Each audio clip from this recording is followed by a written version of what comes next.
Ceux qui croient bien connaître l'histoire de la Deuxième Guerre mondiale seront étonnés d'apprendre la participation de 20 000 travailleurs ONS indo-chinois et de 15 000 soldats d'origine paysanne, mobilisés pour soutenir l'effort de guerre de la France en 1939-1940. Avant juin 1939, alors on a vu des pancartes, des affiches plutôt. C'est marqué « Votre mère, patrie, est en danger. Votre devoir est de l'aider ». En parlant français là. Alors nous, comme moi, j'étais à l'école française aussi, avec tout ça, ça sonne un peu. Ça touche les oreilles, je suis d'accord pour aller. Mais ça donne l'occasion d'aller voir la France. Nous, les interprètes, et avec des dignitaires de là-bas, qui viennent dans des villages.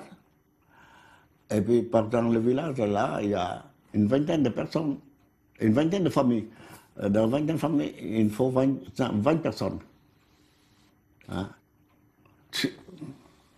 C'est une obligation. Il y a des familles qui ont 3-4 enfants, et l'aîné, il a déjà 35 ans, supposons, et il a 3-4 enfants, il ne veut pas partir comme ça. Il est comme ça. Le second ou le dernier qui doit le remplacer, pour que lui, il a déjà 4 enfants à la maison. Alors, c'est plutôt un jeune qui vient. Et il y a d'autres familles, il n'y a pas de jeunes qui remplacent l'aîné, eh bien, il est obligé d'aller. C'est pour ça, à l'époque-là, on a des gens qui sont de 30-35 ans, qui est dans notre campagne. Réquisitionnés par la Compagnie des chargeurs réunis et les messageries maritimes, le Yangtze, le Cap Padaran, le Sonte, le Yalu, le Kiang, le Maréchal Joffre ou encore le André Lebon vont transporter les 20 000 hommes, travailleurs indochinois d'appoint, comme l'administration les nomme. Un long périple vers cette France tourmentée, en guerre, très vite défaite et occupée.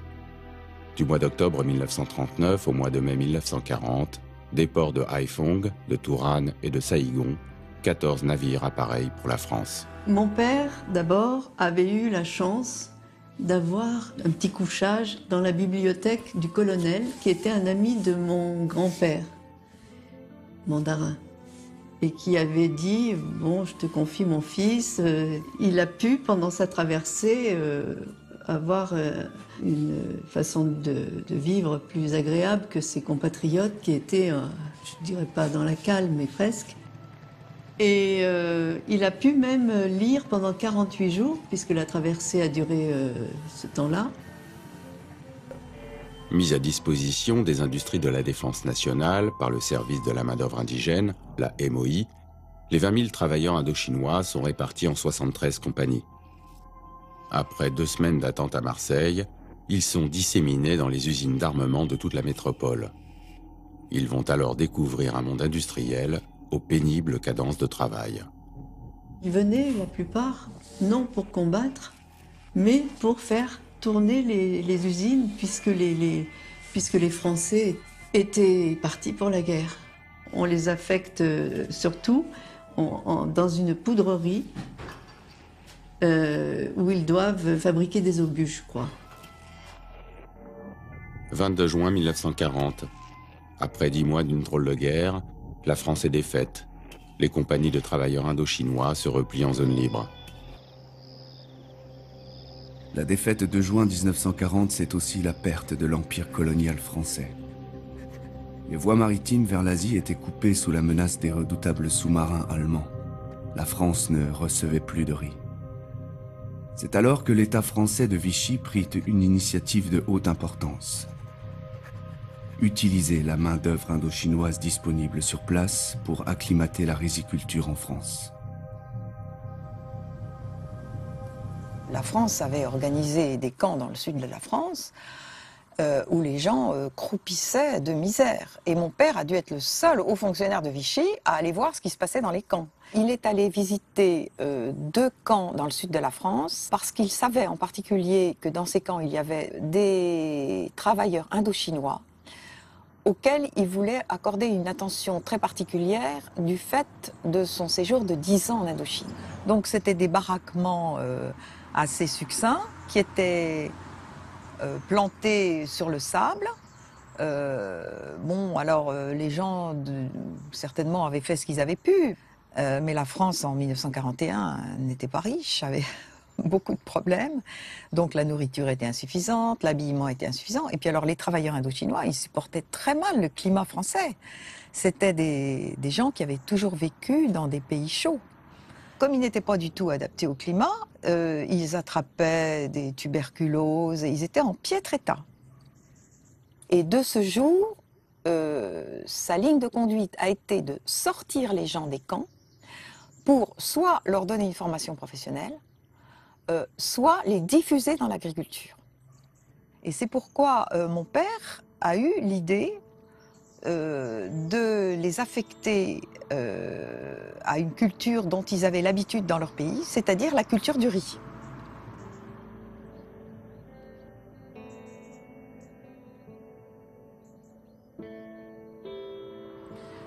Alors pourquoi a-t-il pensé à la culture du riz?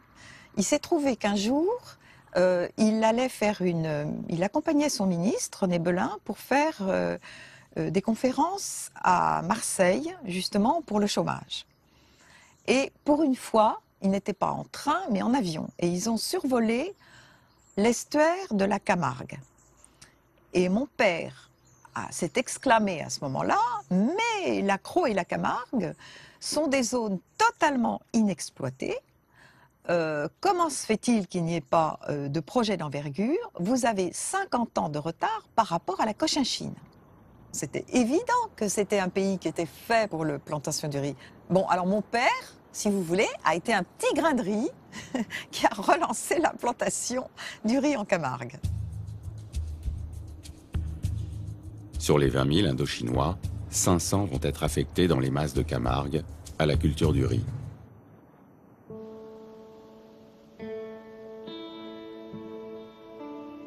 Exempté de charges sociales, le coût de cette main-d'œuvre est avantageux.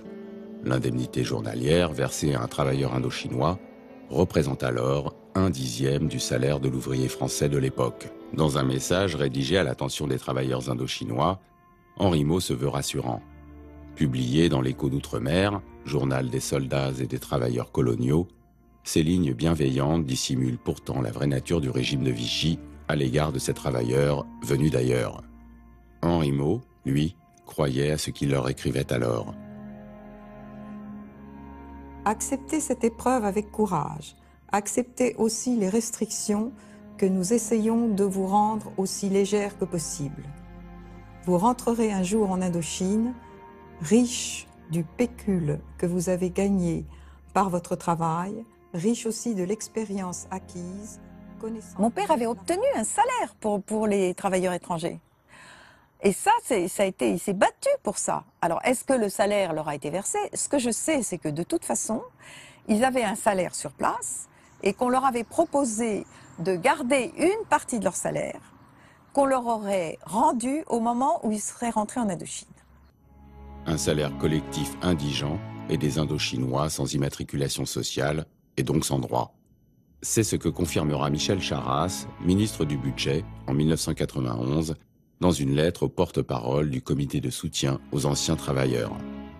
De manière générale, les travailleurs indochinois n'ont pas, à l'époque de leur réquisition, été affiliés au régime général de sécurité sociale et n'ont donc pu, de ce fait, acquérir un droit à pension. Rien n'a ainsi été prévu pour ces travailleurs au titre du droit à pension pour les services accomplis en tant que travailleurs requis. 25 ans après, la question reste toujours sans réponse. Quant au livret d'épargne, nul ne sait ce qu'ils sont devenus. À la souffrance physique s'ajoute la souffrance morale de l'exil. S'ils aspirent tous à un rapatriement rapide, celui-ci tarde du fait de la désorganisation de l'après-guerre et des événements d'Indochine. Il ne commencera qu'en 1946 pour ne s'achever qu'au début de l'année 1952. Ils seront 2500 environ à rester définitivement en France.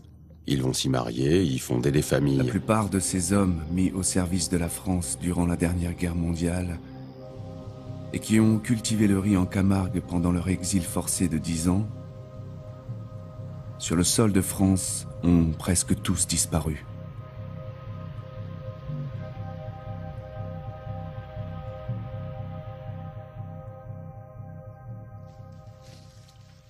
Que savent aujourd'hui, 70 ans après les faits, les descendants, enfants et petits-enfants de cette histoire? De l'infortune d'un grand-père qui n'a pas transmis, d'un aïeul qui n'a rien dit, pas même à sa propre épouse rencontrée au cours de ces années au goût amer. Presque rien, juste des bribes disparates, les morceaux d'un puzzle que les descendants n'arrivent pas à placer. Un livret colonial, des notes dont ils comprennent à peine la signification, des photos aux visages et aux lieux inconnus qu'ils espèrent peu à peu apprendre à décrypter et à comprendre.